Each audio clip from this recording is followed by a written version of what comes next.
સ્પર્ધાત્મક પરીક્ષાની તૈયારી કરતા વિદ્યાર્થીઓની પ્રથમ પસંદગી એટલે આઈસી ક્લિક્સ, જ્યાં તમને મળે છે દરેક કોર્સના વિષયવાઇઝ વિડીયોઝ, ફ્રી મટીરિયલ્સ તથા દરેક પરીક્ષાને લગતી સંપૂર્ણ માહિતી. તો આજે જ ડાઉનલોડ કરો તમારા મોબાઈલ પર આઈસી ક્લિક્સ એપ અને તમારા મિત્રો સાથે પણ શેર કરો. નમસ્કાર વિદ્યાર્થી મિત્રો, આઈસીના યુટ્યુબ ચેનલ પર આપ સૌનું હાર્દિક સ્વાગત છે. મિત્રો, આજનું કરંટ અફેર્સ આપણે શરૂ કરીએ એની પહેલા એક માહિતી આપવી છે. તાજેતરમાં જ આપ સૌ જાણો છો કે આગામી ભરતી આવવાની છે. ખાસ કરીને તલાટી, પંચાયત મંત્રી, ગ્રામ સેવક, સબ ઓડિટર, હેડ ક્લાર્ક, નાયબ નિરીક્ષક અને બેન સચિવાલય ક્લાર્ક. અને એની સાથે સૌથી અગત્યની ગણાતી ભાઈ ખાખીનું સપનું હોય ને હરેક વ્યક્તિનું કે ખાખી એકવાર પહેર્યું છે એ ખભે 2 સ્ટાર આવે. તો આગામી સમયમાં જે એએસઆઈ, પીએસઆઈ ની ભરતી પ્લસ આ અન્ય ભરતીઓને ધ્યાનમાં રાખીને રાજકોટ બ્રાન્ચ ખાતે તારીખ 24/8/2021 એટલે મંગળવારના રોજ બપોરે 1 થી 3 સમય દરમિયાન માસ્ટર બેચ શરૂ થઈ રહી છે. તમે જે સપના જોયા હોય, અને એમ પણ બીજી વસ્તુ ખાસ એક કહી દઉં કે લોકડાઉનના સમયમાં સરકારી કહેવાય ને કે જોબ અથવા તો સર્વિસ એનું મહત્વ કેટલું છે આપ સૌ સમજી ગયા છો. તો તમારું પણ સપનું હોય ને કે એક વખત મારે પણ સરકારી અધિકારી બનવું છે, તો એના માટે ફરી એક તક આવી રહી છે. તો તમે આ તકનો લાભ પૂરેપૂરો લઈ શકો છો. બીજી વસ્તુ એ કહી દો મિત્રો કે આ ઓફલાઈનના માધ્યમથી છે, ખાસ ઇમ્પોર્ટન્ટ એ પણ છે, ઓફલાઈન બેચ રહેલી છે. તો રાજકોટ ખાતે specially offline batch master class જે આગામી ભરતીઓ આવવાની છે એના માટે શરૂ થઈ રહી છે. અને જો એમાં અત્યારે કોઈ વિદ્યાર્થી મિત્રો જે છે એડમિશન લે છે તો એને સ્પેશિયલ 10% ડિસ્કાઉન્ટ પણ આપવામાં આવશે. એની સાથે મિત્રો જે એક્ઝામમાં તમારો સિલેબસ જે રહેલો છે એમાં જે સબ્જેક્ટ આવે છે એ સિલેબસને ધ્યાનમાં રાખી, દરેક સબ્જેક્ટને ધ્યાનમાં રાખીને પરીક્ષાલક્ષી ટુ ધ પોઈન્ટ જે છે મટીરિયલ્સ પણ અહીંથી આપવામાં આવે છે. એની સાથે કહેવાય ને કે ભાઈ એક્ઝામ ક્લિયર થઈ જાય એ પ્રકારે ખૂબ જ ડીપમાં અને પ્લસ ટુ ધ પોઈન્ટ એક્ઝામમાં જે રીતે પૂછવામાં આવતું હોય છે એ મુજબ જે છે પૂરેપૂરું કહેવાય ને કે ભાઈ ખાસ ફેકલ્ટીઓ દ્વારા તમને શિક્ષણ પણ આપવામાં આવી રહ્યું છે. છતાં કોઈ વિદ્યાર્થી મિત્રને કહેવાય કે આ નવી જે સ્પેશિયલ બેચ શરૂ થઈ રહી છે એના માટેની વધારે ઇન્ફોર્મેશન જોતી હોય તો એક કહેવાય કે એક નંબર રહેલો છે 9375301110 9328001110. આનો પરથી ફોન કરી શકાય છે, માહિતી મેળવી શકાય છે. અને હા, એ પણ કહી દઉં કે શરૂઆતમાં એટલે કે મંગળવારે જે કહેવાય ને કે શરૂ થઈ રહી છે એમાં જે પણ વિદ્યાર્થી મિત્ર આવવા માંગે છે એને આ જ નંબર ઉપર રજીસ્ટ્રેશન કરવું ફરજિયાત છે. એમ થાય કે શા માટે? તો કોરોનાનો કાળ ચાલી રહ્યો છે ભાઈ, સોશિયલ ડિસ્ટન્સને ધ્યાનમાં રાખવાનું હોય છે અને સીટ પણ લિમિટેડ હોય છે, એટલે વહેલા તે પહેલા એના જેવું થાય ભાઈ. તો ખાસ કરીને ધ્યાનમાં રાખજો કે રજીસ્ટ્રેશન જે છે ફરજિયાત છે, તો રજીસ્ટ્રેશન કરી લેવું જેથી કરીને તમારી સીટ જે છે અહીંયા રહી જશે. એની સાથે હજી એક માહિતી મિત્રો, જેમાં રાજકોટ બ્રાન્ચ ખાતે જે છે નવી એક કહેવાય કે આગામી એક્ઝામને ધ્યાનમાં રાખીને એક નવી માસ્ટર બેચ શરૂ થઈ રહી છે.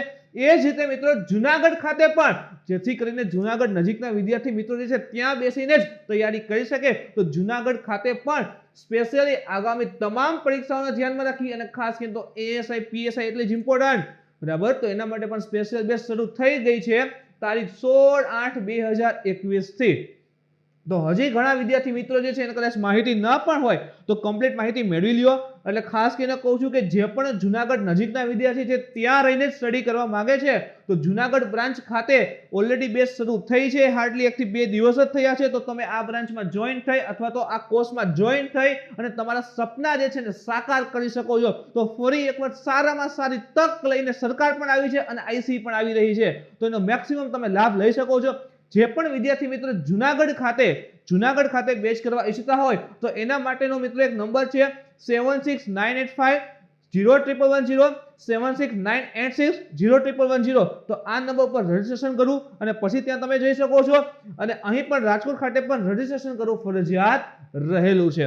તો બંને મિત્રો બ્રાન્ચ ખાતે નવી બેચ શરૂ થઈ રહી છે અને સ્પેશિયલ આગામી એક્ઝામને ધ્યાનમાં રાખીને આ વાતને ખાસ ફોકસ કરું છું, કારણ કે એનું તમને એક વાત કહું, જો એક્ઝામ જાહેર થાય, ફોર્મ ભરવાનું શરૂ થાય ને ત્યારે તૈયારી ન કરવા બેસવાની કે ચલો ફોર્મ ભરાઈ ગયો હવે હું તૈયારી કરીશ. સ્માર્ટ કોને કહેવાય કે ખબર છે કે આગામી સમયમાં એક્ઝામ તો આવવાની જ છે, તો જ્યારે નક્કી કર્યું કે મારે અધિકારી બનવું છે ત્યારથી તૈયારી શરૂ થઈ જાય આપણી.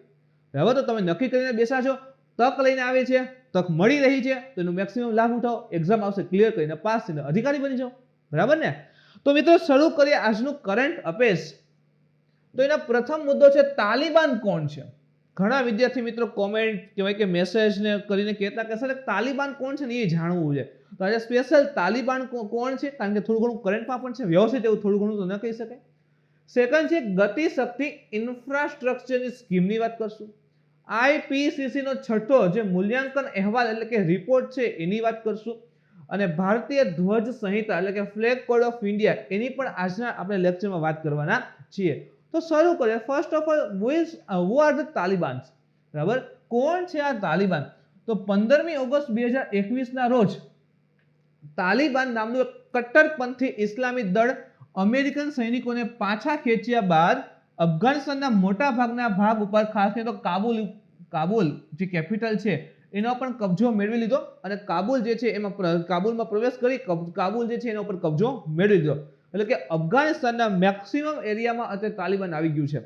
જેવું યુએસના સૈનિકો જે છે અફઘાનિસ્તાન છોડીને જતા રહ્યા, એટલે કે પીછેહટ કરવા લાગે કે પોતાના દેશમાં જતા રહ્યા, કે તરત જ કહેવાય ને કે ઇસ્લામી દળ અને એનું નામ શું છે તો કે તાલિબાન અફઘાનિસ્તાન ઉપર શાસન કરવા આવી ગયું.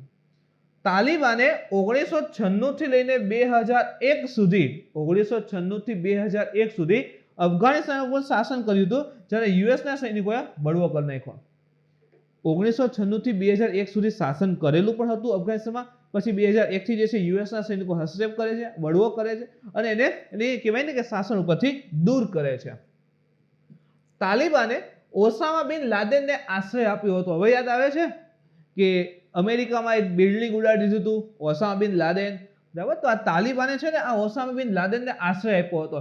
અને ખાસ કરીને 2001માં જે 9/11 હુમલાની યોજના હતી ને ભાઈ, યુએસની અંદર જે આખું બિલ્ડિંગ ઉડાડી દે છે 9/11ની યોજના, બરાબર, તો એની યોજના આ ઓસામા બિન લાદેને બનાવી હતી અને આ ઓસામા બિન લાદેનને જે છે આશ્રય તાલિબાને આપેલો હતો. અફઘાનિસ્તાન પર તાલિબાનનું નિયંત્રણ હવે યુએસએ તેમજ તેના સાથીઓની સંપૂર્ણ રાજકીય અને સામાજિક વ્યવસ્થા માટે એક નવો ખતરો બની ગયું છે. સો અફઘાનિસ્તાન પર હવે કોણ? તો કે તાલિબાન.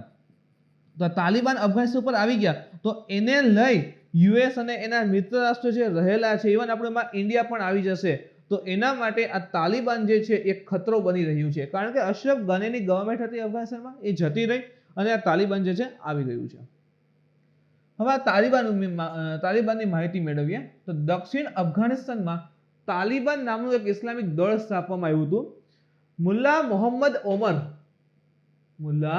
મોહમ્મદ ઓમર આ ઇસ્લામિક આતંકવાદી જૂથના જે છે સ્થાપક હતા. યાદ રાખી લેજો કે આ જે તાલિબાન જે છે એના સ્થાપક તો કે મુલ્લા મોહમ્મદ ઓમર હતા. તે પશ્તુન જનજાતિના સભ્ય હતા જે મુજાહિદીન કમાન્ડર બન્યો હતો. અને પશ્તુન જનજાતિ આવે, તમે ઘણા મૂવી જોવો તો લાઈક કેસરી મૂવીમાં બતાવે છે પશ્તુન એવો શબ્દનો યુઝ કરતા હશે. સો પશ્તુન જનજાતિ છે અફઘાનિસ્તાનની, એ વિસ્તારના સભ્ય હતા. તેમણે 1989માં ભાઈ સોવિયત યુનિયનને દેશમાંથી હાંકી કાઢવામાં મદદ કરી હતી. સોવિયત યુનિયન, હવે આજનું જે આપણે રશિયા કહીએ છીએ એ વખતનું યુએસએસઆર. સો અફઘાનિસ્તાનનો હસ્તક્ષેપ હતો.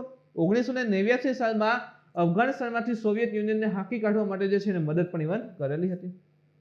1994માં મુલ્લા ઓમરે કંદહાર, એક જગ્યાનું નામ છે, કંદહારમાં 50 અનુયાયીઓનું એક જૂથ બનાવી દીધું. અને જો હવે શરૂઆત થઈ ગઈ તાલિબાનના બનવાની. મુલ્લા ઓમરે શું કર્યું કે કંદહારની અંદર જે છે 50 લોકોનો ગ્રુપ બનાવી નાખ્યું, એક જૂથ બનાવી નાખ્યું. તેમણે કંદહાર પર કબજો કર્યો, 50 લોકોનો ગ્રુપ બનાવી એ આખા વિસ્તાર પર કબજો મેળવ્યો. 1996માં ગ્રુપ બનાવી કંદહાર ઉપર કબજો મેળવ્યો. હવે 96 તો કે 1996માં કાબુલ ઉપર કબજો કર્યો. જો કંઈક ઘટના રિપીટ થઈ છે, ઇતિહાસ રિપીટ થઈ રહ્યો છે. 1996માં કાબુલ ઉપર તાલિબાને કહેવાય કે એનો જે કબજો હતો એ મેળવેલો હતો. આજે ફરી 2021માં કાબુલ ઉપર જે છે તાલિબાને કબજો મેળવેલો છે અને કડક ઇસ્લામિક નિયમો લાદ્યા હતા એના ઉપર. એટલે કે કાબુલ જીતી અને એક કડક નિયમો, જેમ અત્યારે કેમ લોકો ભાગી રહ્યા છે એનું કારણ આ પણ છે કે 1996માં એના ભયાનક નિયમો લગાડ્યા હતા અને એ મુજબ નથી વર્તવામાં આવતું તો પછી એને ખૂબ ખરાબ રીતે અથવા તો કહેવાય ને ટોર્ચર કરવામાં આવે છે, મૃત્યુદંડ પણ આપવામાં આવે છે. સો લોકો જે છે તરત અફઘાનિસ્તાન છોડી રહ્યા છે. તો 1996માં એને કેવા નિયમો લાગ્યા હતા જો કે નિયમોમાં જે છે ટેલિવિઝન અને સંગીત ઉપર પ્રતિબંધ, ટીવી નહીં જોવાનું, સંગીત નહીં સાંભળવાનું, એના ઉપર પ્રતિબંધ લાગી દીધા. એની સાથે જ ગર્લ્સને શાળાએ જતી અટકાવવામાં આવે, છોકરીઓને સ્કૂલે નહીં જવાનું. એની સાથે જ મહિલાઓએ બુરખો પહેરવાની જે છે ફરજ પાડવામાં આવી હતી. તો આ પ્રકારના કહેવાય ને કે સ્પેશિયલ નિયમો લાદી દીધા કાબુલના વિસ્તારમાં, જેથી કરીને લોકો જે છે ભાઈ ત્રાસી ગયા એનાથી. બરાબર, તો અત્યારે પણ લોકોના ભય રહેલો છે કે તાલિબાન જે છે ફરી આવા કંઈક વિચિત્ર નિયમો લઈને આવશે. અમેરિકન સૈનિકોએ તેમના ઉપર હુમલો કેમ કર્યો હતો? તો અમેરિકન સૈનિકોએ 2001માં અફઘાનિસ્તાન પર આક્રમણ કર્યું. હવે એ પણ તમે કનેક્ટ કરી શકો છો શા માટે હશે કે 9/11નો એટેક થયો તેનો બદલો તો એને લેવાનો હોય. અને તાલિબાનનો અંકુશ સમાપ્ત કર્યો હતો. તો 1996માં ભાઈ આપણે 1994 એને કાર્યકારી કહેવાય ને કે ભાઈ અમુક વિસ્તાર જીતવાની શરૂઆત કરી હતી. તો 2001 સુધી ચાલે છે. 2001માં યુએસના સૈનિકો જે છે તાલિબાન અફઘાનિસ્તાન ઉપર આક્રમણ કરી દે છે અને તાલિબાનને જે છે એનો અંકુશ એનો જે વિસ્તાર ઉપર પ્રભુત્વ હતું સમાપ્ત કર્યું. જ્યારે તાલિબાનને બિન લાદેનને સોંપવાની તેની માંગનો જે છે ઇનકાર કર્યો હતો. એટલે અમેરિકાએ એવું કીધું કે તાલિબાનને કીધું કે ઓસામા બિન લાદેન અમેરિકાને આપી દો. એટલે તાલિબાને શું કીધું કે આ છે કાલે નહીં. તો કે કાંઈ વાંધો નહીં, એને એટેક કરાવ્યો છે તો તમે પણ જુઓ. તો અમેરિકાએ શું કર્યું કે અફઘાનિસ્તાન પર એટેક કરી દીધો અને તાલિબાનનો અંકુશ સમાપ્ત કરી દીધો. બરાબર, તો એટલે જે છે અમેરિકાના સૈનિકો હસ્તક્ષેપ કરેલો હતો. તાલિબાન શા માટે લડી રહ્યું છે?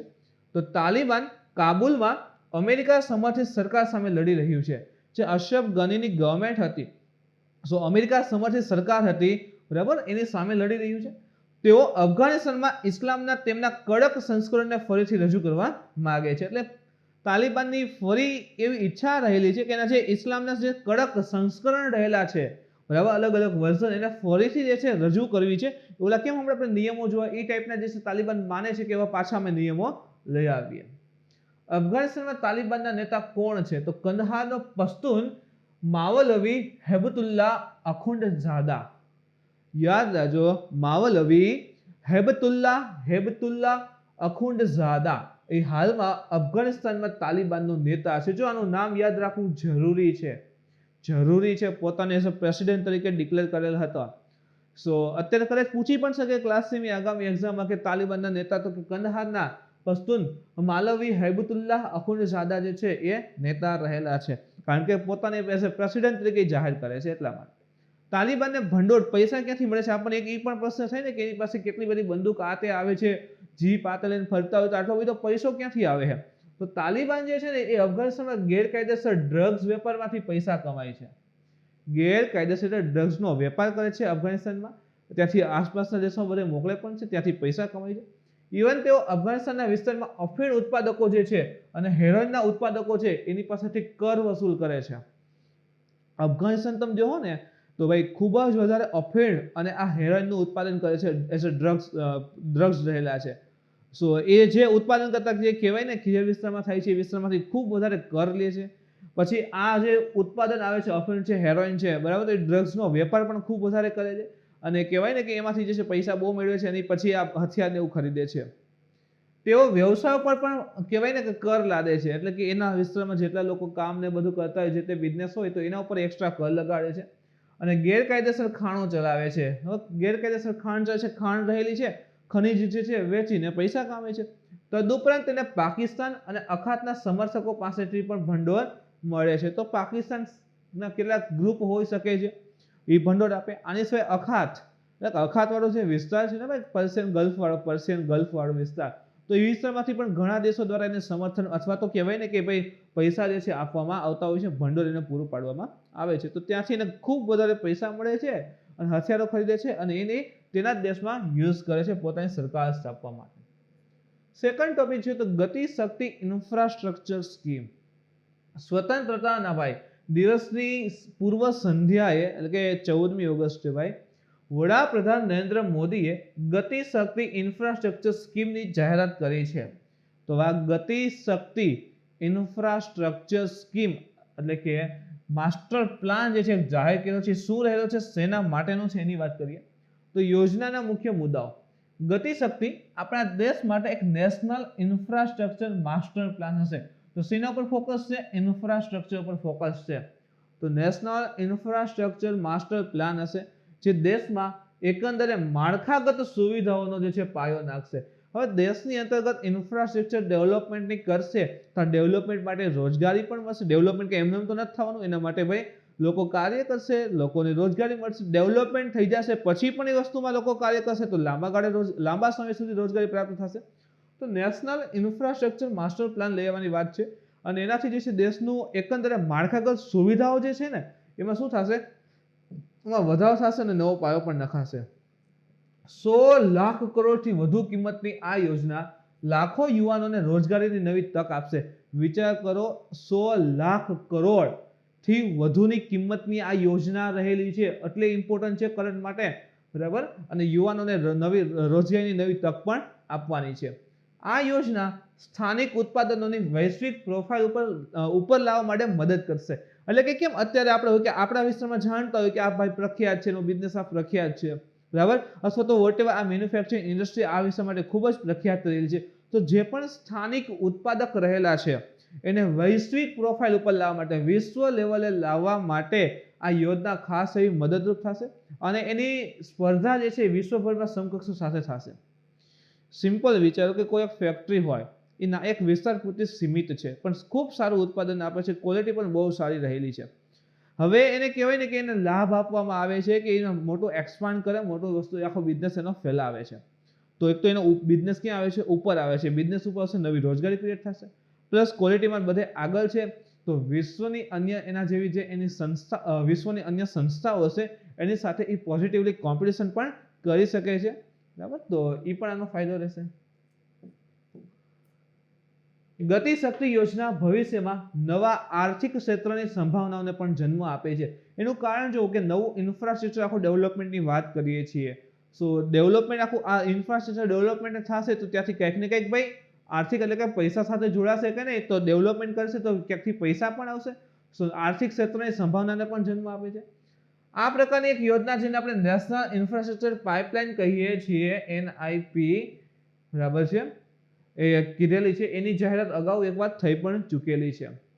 જે રીતે અત્યારે કેમ પ્રધાનમંત્રીએ જાહેર કરેલી છે આ સ્કીમ, એ જ રીતે અગાઉ પણ નેશનલ ઇન્ફ્રાસ્ટ્રક્ચર પાઇપલાઇન એવી પ્રકારની યોજનાની પણ જાહેરાત જે છે અગાઉ થઈ ચૂકી છે. તો એની વિશે થોડીક માહિતી મેળવી લઈએ સાથે. વર્ષ 2019 અને 20નું જે બજેટ હતું એના ભાષણમાં નાણામંત્રી દ્વારા આગામી 5 વર્ષમાં જો ટાર્ગેટ અહીંયા આપી દીધું, 5 વર્ષમાં ઇન્ફ્રાસ્ટ્રક્ચર પ્રોજેક્ટ માટે 100 લાખ કરોડનો ખર્ચો જાહેર કરવામાં આવ્યો હતો. તો 2019-20ના બજેટમાં આગામી 5 વર્ષ માટે ઇન્ફ્રાસ્ટ્રક્ચર પ્રોજેક્ટની અંતર્ગત મિત્રો 5 વર્ષ માટે જો ખાસ ફોકસ કરું છું, કેટલા તો કે 100 લાખ કરોડ જે છે એ જાહેર કરવામાં આવ્યા હતા. નેશનલ ઇન્ફ્રાસ્ટ્રક્ચર પાઇપલાઇન દેશભરમાં વિશ્વ સ્તરીય માળખું પ્રદાન કરવા, એટલે કે વિદેશમાં કેમ આપણે કહેતા કે કેવું સરસ આમ ડેવલપમેન્ટ છે, ઇન્ફ્રાસ્ટ્રક્ચર ડેવલપમેન્ટ છે, તો એ મુજબનું માળખું આપણા ઇન્ડિયામાં પણ ડેવલપ કરવું છે. એનાથી શું થશે તો કે તમામ નાગરિકોના જીવનની ગુણવત્તા સુધરશે, બરાબર છે. તો એની દિશામાં એક આખી નવી પહેલ થઈ ગઈ કે ભાઈ ઇન્ફ્રાસ્ટ્રક્ચરને બહુ સારું હશે, આર્થિક ક્ષેત્ર નવા ઉઘડતા હશે, રોજગારી વધારે મળતી હશે તો ઓટોમેટિક જે છે લોકો પાસે પૈસા ને એવું આવશે, સુખ સગવડ વધે છે તો એનું જીવન ધોરણ કેવું આવે, ઉપર આવશે. આનાથી પ્રોજેક્ટની તૈયારીમાં સુધારો પણ થશે અને માળખાગત સુવિધામાં રોકાણ એટલે કે સ્થાનિક અને વિદેશી બંને જે છે આકર્ષિત થશે. હવે સારામાં સારું ડેવલપમેન્ટ હોય, આ ઇન્ફ્રાસ્ટ્રક્ચર બહુ સારું હોય તો વિદેશી રોકાણ પણ એટલું આવશે અને આપણા અહીંના સેક્ટરના અહીંયા જે લોકો જે બિઝનેસમેન રહેલા છે એ ઇન્ડિયામાં પણ કહેવાય કે ઇન્વેસ્ટમેન્ટ કેવું કરશે, ખૂબ જ વધારે કરશે. 2025 સુધીમાં $5 ટ્રિલિયન અર્થવ્યવસ્થા બનાવવાના લક્ષ્યને હાંસિલ કરવામાં જે છે આ નેશનલ ઇન્ફ્રાસ્ટ્રક્ચર પાઇપલાઇન NIP જે છે મહત્વનો ભાગ ભજવશે એવું કહે છે ને સ્વપ્નભાઈ કે 2025માં $5 ટ્રિલિયન ઇકોનોમી ઇન્ડિયાને બનાવી છે, તો એના માટે આ મહત્વપૂર્ણ ભાગ ભજવશે. આર્થિક અને સામાજિક માળખાગત પ્રોજેક્ટ બંનેનો આમાં સમાવેશ કરવામાં આવે છે. ખૂબ ઇમ્પોર્ટન્ટ લાઈન છે. આવું આમ કહેવાય ને કે જે GPSC ની પેટર્ન છે, 1 2 3 લાઈન આપે પછી એમ કે પહેલું બીજું સાચું, બીજું ત્રીજું સાચું. તો NIP ની અંતર્ગત એટલે કે નેશનલ ઇન્ફ્રાસ્ટ્રક્ચર પાઇપલાઇનમાં જે છે આર્થિક અને સામાજિક માળખાગત પ્રોજેક્ટ જે હશે તો બંનેનો આમાં સમાવેશ કરેલો છે. સોશિયલ અને ઇકોનોમિકલી બંનેનું ડેવલપમેન્ટની વાત આમાં કરેલી છે. એક ટાસ્ક ફોર્સનો રિપોર્ટ હતો મે 2020માં અતનુ ચક્રવર્તીની અધ્યક્ષતામાં નેશનલ ઇન્ફ્રાસ્ટ્રક્ચર પાઇપલાઇન એટલે કે NIP ઉપર એક ટાસ્ક ફોર્સની જે છે રચના કરવામાં આવી હતી.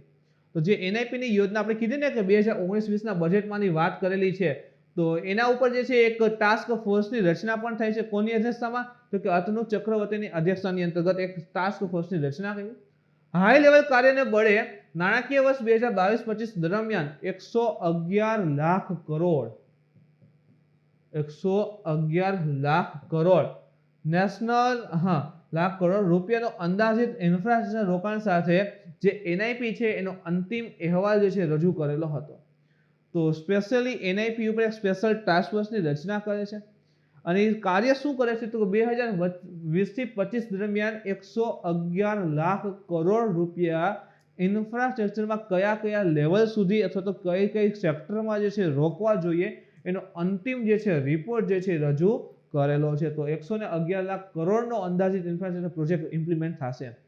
રોકાણની જરૂરિયાત શા માટે છે આટલી બધી? તો ઇન્ફ્રાસ્ટ્રક્ચર પ્રોજેક્ટના નિર્માણ અને આર્થિક વિકાસમાં વૃદ્ધિ માટે આગામી 5 વર્ષમાં આપણે વાત કરીએ છીએ કે ઇન્ફ્રાસ્ટ્રક્ચર ડેવલપ કરવું છે તો ઇન્વેસ્ટમેન્ટ કેટલું જશે? વધારે જશે ને. તેનું નિર્માણ છે એનો આર્થિક વિકાસમાં વૃદ્ધિ કરવા માટે આગામી 5 વર્ષમાં બાય 111 લાખ કરોડ રૂપિયાનું આ ક્ષેત્રમાં રોકાણ થવાનું છે.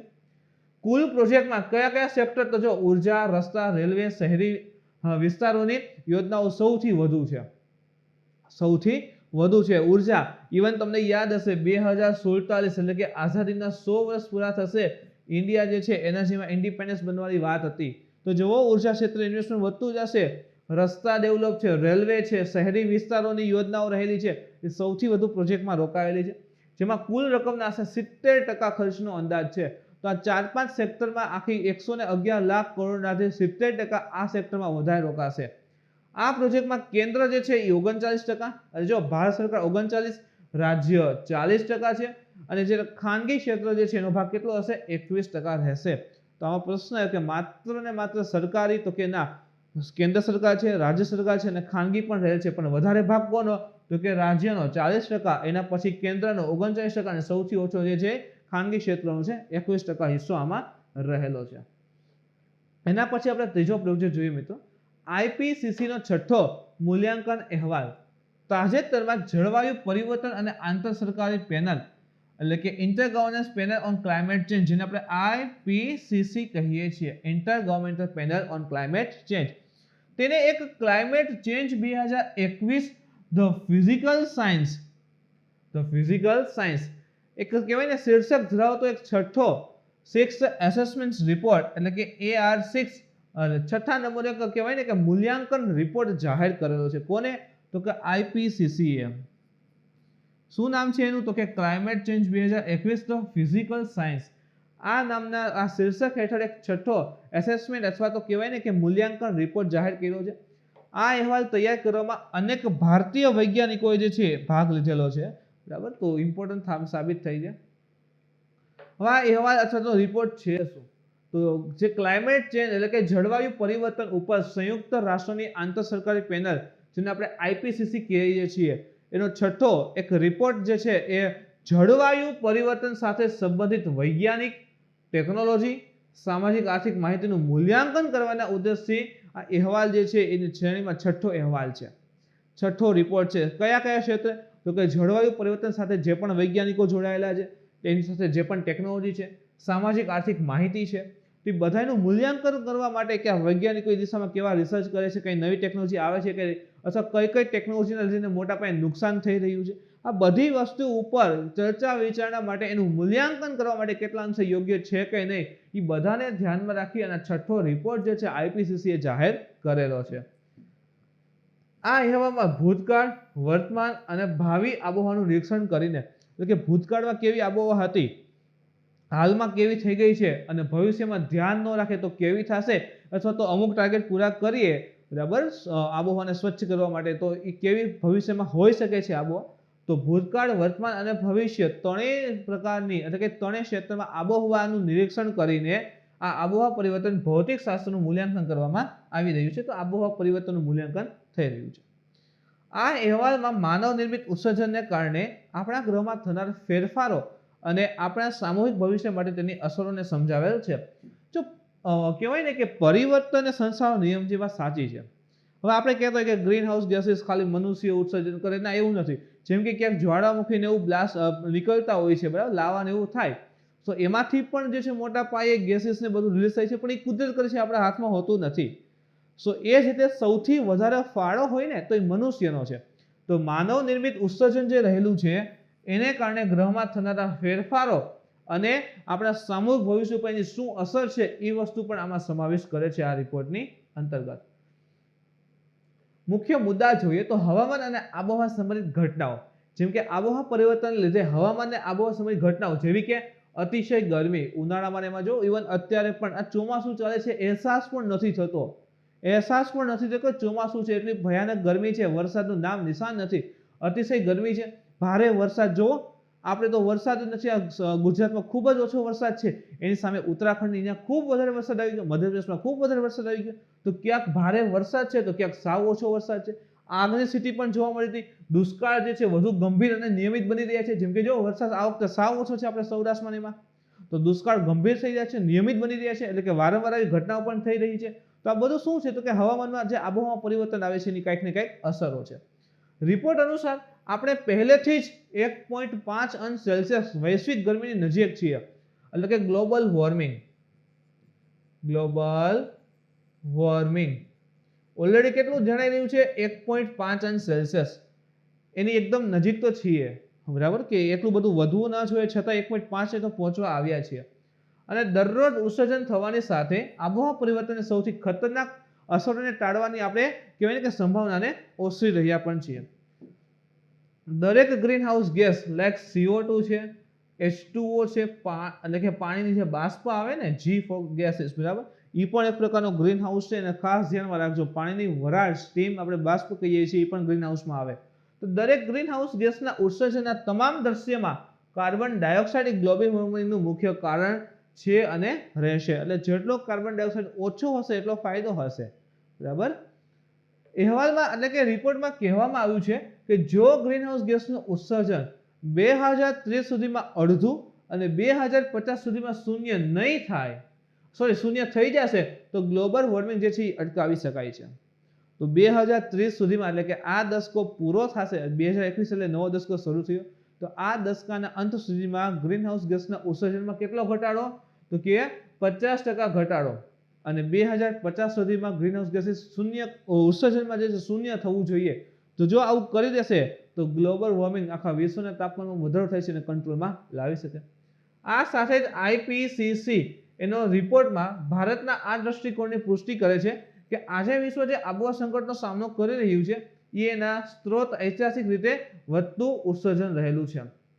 તેનો સ્ત્રોત ઐતિહાસિક રીતે વધતું ઉત્સર્જન છે. તો પેલા જે પણ કહેવાય ને કે ડેવલપમેન્ટ એમનેમ થયા હતા, આ US છે, ઇંગ્લેન્ડ છે, જર્મનીનો વિસ્તાર છે, તો ત્યાં મોટા પાયે વિકાસ થયો, કહેવાય ને કુદરતને ધ્યાન ના રાખીને બસ વિકાસ, અને એના કારણે આ બધા ગ્લોબલ વોર્મિંગ માટે જે પણ જવાબદાર પરિબળો છે, આ વાયુઓ રહેલા છે, ખૂબ વધારે ઉત્સર્જિત થઈ ગયા. પોતે તો વિકસિત દેશ બની ગયા, પરંતુ અન્ય જે વિકસિત કહેવાય કે વિકાસશીલ હતા અથવા તો અલ્પ વિકસિત દેશ છે એના માટે મુશ્કેલી બનતા રહ્યા. રિપોર્ટમાં પ્રકાશિત કરવામાં આવ્યું છે કે માનવ નિર્મિત ઘટનાઓને કારણે આપણી આબોહવા ઝડપથી બદલાઈ રહી છે અને આપણા ગ્રહમાં મોટા ફેરફારો પણ કરી ચૂક્યા છીએ. આપણી માનવ નિર્મિત કહેવાય ને ઘટનાઓના કારણે, જેમ કે પરમાણુને બધું પરીક્ષણને કરે છે, વધારે પડતું ખનન કરીએ છીએ, એના કારણે આબોહવા ઝડપથી ચેન્જ થાય છે અને આપણા ગ્રહમાં મોટા ફેરફાર આપી રહી છે. જેમ કે જોઈએ તો આર્કટિક સમુદ્રનો બરફ 150 વર્ષથી વધુ સમયમાં સૌથી નીચલા સ્તરે છે. તો છેલ્લા 150 વર્ષમાં આટલું બરફનું લેવલ ક્યાંય નથી જોવા મળ્યું, એટલું નીચું વયું ગયું છે. એટલે કે એટલા બધા બરફ જે છે પીગળવા માંડ્યા છે આર્કટિકમાં. છેલ્લા 3000 વર્ષોમાં કોઈ પણ સમયગાળાની તુલનામાં સમુદ્રની સપાટી ઝડપથી વધી છે. છેલ્લા 3000 વર્ષમાં કોઈ પણ વર્ષ લઈ લ્યો તમે, તો એમાં જે સમુદ્રની સપાટી વધી રહી છે એની સાપેક્ષમાં આ વખતે સમુદ્રની સપાટી ખૂબ જ ઝડપથી વધી રહી છે. છેલ્લા 2000 વર્ષના સમયગાળાની તુલનામાં હાલમાં હિમનદીઓ અભૂતપૂર્વ રીતે ઘટી રહી છે. આ કરંટમાં પણ હતું. યાદ કરો, ચલો અહીંથી તમારે કોમેન્ટ કરવાનું છે કે ભારતનું એક ગ્લેશિયર, એક કહેવાય ને થંબનેલમાં જ મેં ખાસ રાખેલું હતું કે ગ્લેશિયર છે લદ્દાખમાં આવેલું, એનો વિસ્તાર જે છે ને ઘટી રહ્યો છે. જો અત્યારે IPCC રિપોર્ટમાં પણ એ કહેવા માંગે છે કે કહેવાય કે જ્યાં ગ્લોબલ વોર્મિંગ થાય છે એના કારણે સતત આ હિમનદીઓ પણ શું થાય છે, પીગળી રહી છે, એટલે હિમનદીઓ ઘટી રહી છે. હવે જરૂરિયાત એ કે આ સમયે સૌથી મોટી જરૂરિયાત એ છે કે તમામ દેશો અને ખાસ કરીને તો મેઇન જે ઇકોનોમી રહે છે, મુખ્ય અર્થતંત્ર લાઈક યુએસ, ફ્રાન્સ, જે રશિયા છે, ચાઇના છે, તો મુખ્ય અર્થતંત્રો 2020ના આ નિર્ણાયક દાયકા દરમિયાન વૈશ્વિક તાપમાનને 5 ડિગ્રી સેલ્સિયસ સુધી મર્યાદિત કરવાના લક્ષ્યને હાંસલ કરવા માટે વિશ્વને યોગ્ય માર્ગ ઉપર લાવવા પોતાનો ભાગ ભજવે, એટલે કે ભાઈ એને કંટ્રોલ લાવવા માટે કોશિશ કરે, એનાથી બનતા પ્રયાસ કરે, અથવા તો જે ડેવલપ થઈ રહ્યા છે, વિકસિત છે, ભારત છે અથવા અન્ય દેશ છે, તો એને મોટી સબસિડીને એવું પ્રોવાઈડ કરે, જેથી કરીને આપણે જે છે સારી ક્વોલિટીની કહેવાય કે ટેકનોલોજી ડેવલપ કરી શકીએ. અચ્છા, વધારે ઇન્વેસ્ટમેન્ટ આવે છે અથવા તો એ વિકસિત દેશ ઇન્ડિયાને પૈસા આપે છે, સબસિડીને આપે છે, તો આપણે એ પૈસાનો ઉપયોગ કરી સારી નવી ટેકનોલોજી યુઝ કરશું. તો એનાથી શું થશે કે જે આપણે વિકાસ તો કરશું જ, પણ જે કહેવાય ને કે થોડું ઘણું જે પોલ્યુશન અથવા તો ગ્રીન હાઉસ ગેસીસ ક્રિએટ થાય છે એ થશે નહીં. તેથી જ અમેરિકાએ 2030 સુધીમાં ઇવન તેના ઉત્સર્જનમાં વર્ષ 2005ના સ્તરથી 50 થી 52% ઘટાડો કરવાની નીતિ પ્રતિબદ્ધતા પણ વ્યક્ત કરી છે. એક તો આ વસ્તુ છે. બીજી, આ જે પણ મોટી ઇકોનોમી છે, ખૂબ વધારે ડેવલપમેન્ટ ને કહેવાય ને બધું ઉદ્યોગને આવેલું છે, તો એ દેશો પોતે જાગૃત થાય અને એવી કોશિશ કરે કે એના દ્વારા એના દેશ દ્વારા ખૂબ જ ઓછા ગ્રીન હાઉસ ગેસ ઉત્સર્જિત થાય. તો એને ધ્યાનમાં રાખી અને અમેરિકાએ શું કીધું, જો 2005માં જેટલું ગ્રીન હાઉસ ગેસીસનું સ્તર હતું એની સાપેક્ષમાં 2030 સુધીમાં અમે 50% જેવું ઘટાડી દેશું. તો આ પણ ખૂબ સારી વાત છે. અને આબોહવાની કટોકટીને પહોંચી વળવા માટે સમગ્ર સંઘીય સરકારને તૈયાર પણ ઇવન અમેરિકા કરી રહ્યું છે. ગ્લાસગોમાં થનાર સંયુક્ત રાષ્ટ્રની 26મી ક્લાઇમેટ ચેન્જ કોન્ફરન્સ છે COP ની તૈયારીઓ વચ્ચે આ અહેવાલ આપણને હકીકતની યાદ અપાવે છે કે વિજ્ઞાન આધારિત પગલાં લેવા જોઈએ. સો અહીંથી ક્લાસી માટે સરસ મજાનો ફેક્ટ પણ ક્રિએટ થાય છે. COP 26 જે છે એ કઈ જગ્યાએ આયોજિત થવાની છે, તો ગ્લાસગોમાં થવાની છે. હાલમાં વિશ્વના નેતાઓ, ખાનગી ક્ષેત્ર અને વ્યક્તિઓએ ઇવન તાત્કાલિક ધોરણે સાથે મળીને કામ કરવાની જરૂર છે. એટલે કે સરકાર હોય, પ્રાઇવેટ કોઈ વ્યક્તિ હોય કે આવા કોઈ ગ્રુપ હોય, તો બધાએ ભેગા મળી કાર્ય કરવાની જરૂરિયાત છે. અને આ દાયકા અને તેનાથી આગળના આપણા ગ્રહ અને આપણા ભવિષ્યની સુરક્ષા માટે જરૂરી છે તે કરવાની પણ જરૂર છે. તો આ દાયકો જે ચાલે છે, ખાસ કરીને અત્યારે જે પણ પરિવર્તન આવે છે એને કંટ્રોલમાં રાખવાની જરૂર છે, જેથી આપણો ગ્રહ સુરક્ષિત રહે અને આખું ભવિષ્ય પણ કેવું રહેશે, સુરક્ષિત રહી શકે. એના પછી ચોથો એક ઇમ્પોર્ટન્ટ મુદ્દો જોઈએ મિત્રો, ભારતીય ધ્વજ સંહિતા, ફ્લેગ કોડ ઓફ ઇન્ડિયા. તો 22 જુલાઈ 1947, જો આઝાદી પહેલાની વાત કરું છું, 22 જુલાઈ 1947ના રોજ ભારતની આઝાદીના 23 દિવસ પહેલા જ 15મી ઓગસ્ટે આઝાદ થયું, બરાબર. તો 23 દિવસ પહેલા જ બંધારણ સભાની બેઠકમાં ભારતનો રાષ્ટ્રધ્વજ જે છે એના વર્તમાન સ્વરૂપમાં તમે જુઓ તો આ સ્વરૂપમાં જે છે, એટલે કે આડો લંબચોરસ છે ને, આ રીતે આખો આડો લંબચોરસ, બરાબર, એ અપનાવવામાં આવેલો હતો. તો 22 જુલાઈ 1947 સંસદમાં જે છે ભાઈ બંધારણ સભા જે ચાલતી હતી એમાં ભારતનો રાષ્ટ્રધ્વજ વર્તમાન સ્વરૂપમાં જે છે એ અપનાવે છે.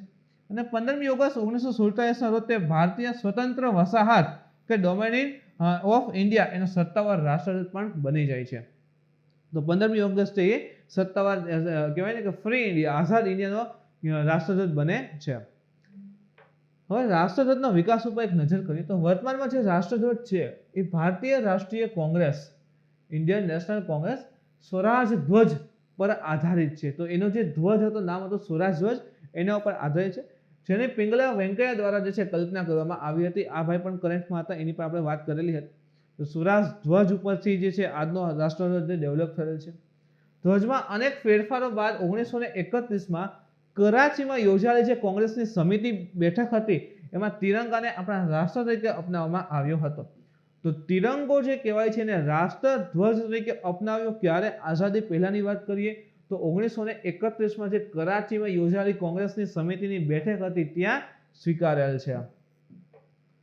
કેટલીક બંધારણીય અને વૈધાનિક જોગવાઈઓની વાત કરીએ આપણા રાષ્ટ્રધ્વજને લઈને મિત્રો, તો અનુચ્છેદ 51A એટલે કે મૂળભૂત ફરજો આપેલી છે, એની અંતર્ગત બંધારણમાં પાલન કરવું, બંધારણ જે આપણું રહેલું છે એનું પાલન કરવું, એના આદર્શ, સંસ્થા, રાષ્ટ્રધ્વજ, રાષ્ટ્રગીત એનું સન્માન કરવાની વાત કરી છે. તો આપણે આ જે છે મૂળભૂત ફરજમાં આવે છે ભાઈ, બરાબર. તો ક્યાંક અહીંયા બંધારણમાંની વાત કરેલી છે. કેટલીક અન્ય જોગવાઈઓ જેમની પણ આપણે વાત કરશું. ધ્વજનો ઉપયોગ કરવાની દ્રષ્ટિએ કાયદાઓ, જે ધ્વજ હોય ને એનો ઉપયોગ કઈ જગ્યાએ થાય, કેવી રીતે થાય, એને લઈને કેટલાક કાયદાઓ છે, જેમ કે ચિહ્ન અને નામો. અયોગ્ય ઉપયોગ નિવારણ અધિનિયમ 1950. જો કયા કયા કાયદા છે તો emblems and them prevention of improper use, અને તમે એનો ગેરરીતે અથવા તો ગેરકાયદેસર રીતે એનો ઉપયોગ કરી શકો નહીં 1950 ના એક્ટ મુજબ. રાષ્ટ્રીય ગૌરવ અપમાન નિવારણ અધિનિયમ 1971, prevention of the insult of national owner act 1971, તમે એનું અપમાન કરી શકો નહીં, બરાબર, 1971 ના એક્ટ મુજબ. તિરંગો પ્રદર્શિત કરવા માટેના કેટલાક નિયમ હોય છે તો ફ્લેગ કોડ 2002 ને 3 ભાગમાં વહેંચેલ છે. એક તો તિરંગાનું સામાન્ય વર્ણન, સરકારો અને સરકારી સંસ્થાઓ દ્વારા ધ્વજ પ્રદર્શિત કરવાના નિયમો. જો તિરંગાનું સામાન્ય વર્ણન કે 3:2 હોય છે, 3 કલર છે, એ મુદ્દે સામાન્ય આખું વર્ણન, પ્લસ સરકારો જે રહેલી છે તે અને સરકારી જે સંસ્થા હોય છે ને, જે પણ સરકારી સંસ્થા આવે છે તો ત્યાં ધ્વજ પ્રદર્શિત કરવાના કેટલાક નિયમો પણ હોય છે. જાહેર અને ખાનગી એટલે કે સરકારી અને પ્રાઇવેટ સંસ્થાઓ અને સાથે શૈક્ષણિક સંસ્થાઓ દ્વારા ધ્વજ પ્રદર્શિત કરવાના નિયમો પણ રહેલા છે. કેવી રીતે ધ્વજ જે છે એ લહેરાવો અથવા તો કઈ ઇવેન્ટમાં ક્યારે ધ્વજ જે છે એ લહેરાવી શકાય, હરેક વસ્તુના નિયમો છે. કેટલાક તથ્ય જોઈએ તો ભારતનો રાષ્ટ્રધ્વજ હાથથી વણેલા ઊન, કોટન અને સિલ્ક ખાદીની પટ્ટીઓમાંથી બનાવવામાં આવશે. જો ખાસ કરીને હવે પ્લાસ્ટિકના પણ ફરે છે, વાત સાચી છે, બરાબર, પણ એકચ્યુઅલમાં દેશ માટે બરાબર જે આપણો ધ્વજ છે શેમાંથી બનેલો હશે તો કે ઊન, કોટન, સિલ્ક અથવા તો ખાદીની પટ્ટીમાંથી બનાવે છે, અને પણ હાથથી વણેલા. રાષ્ટ્રધ્વજ કદમાં લંબચોરસ હશે અને એની લંબાઈ અને ઊંચાઈનો ગુણોત્તર જે છે 3:2 રહેલો છે. સરકારે જાહેર કરેલા નિર્દેશો મુજબ જાહેર ઇમારતો પર ધ્વજ અડધો ઉતરવાના પ્રસંગો સિવાય અડધો નમેલો ધ્વજ ફરકાવવામાં આવશે નહીં.